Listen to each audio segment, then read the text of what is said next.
কুরবানি কুরবানি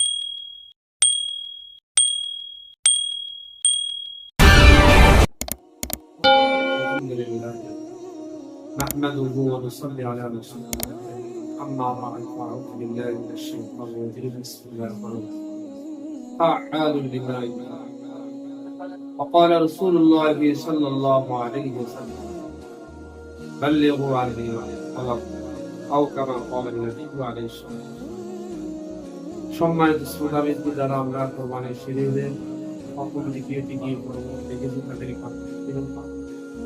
এখন চতুর্থ পর্বে আমাদের আলোচ্য বিষয় হলো কোরবানির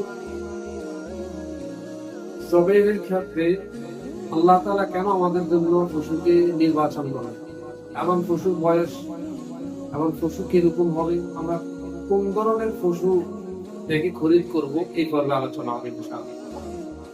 শেষ পর্যন্ত আমরা ধৈর্য শেষ শুনব। আল্লাহ রাব্বুল আলামিন বলেন ফাআলু লিমা ইউরিদ লা ইয়াসআলু আম্মা ইয়াফআলু ওয়া হুম। যে নাস্তিকরা বিভিন্নরা বলতেছে তোমরা কেন পশু দ্বারা কোরবানি করো, এর উত্তর আল্লাহ নিজেই দিচ্ছেন যে ফাআলু লিমা ইউরিদ, এটার উত্তর আল্লাহই ভালো জানেন। লা ইয়াসআলু আম্মা ইয়াফআলু ওয়া হুম। আল্লাহ যেটা নির্দেশ দিয়েছে সেটাই আমরা করি। পশুর ক্ষেত্রে আমরা তিন ধরনের পশু দ্বারা আমরা কোরবানি করি। গরু, মহিষ, এটা হলো কমপক্ষে 2 বছর বয়স হতে হবে। ছাগল, ভেড়া, দুম্বা এগুলো কমপক্ষে 1 বছর হতে হবে। ওট, ঘোড়া এগুলো কমপক্ষে 5 বছর পূর্ণ হতে হবে। আমরা যারা পশু খরিদ করব, এখনই তো আমাদের সময়, আমরা এই বয়সটা জিজ্ঞেস করে আমরা পশু খরিদ।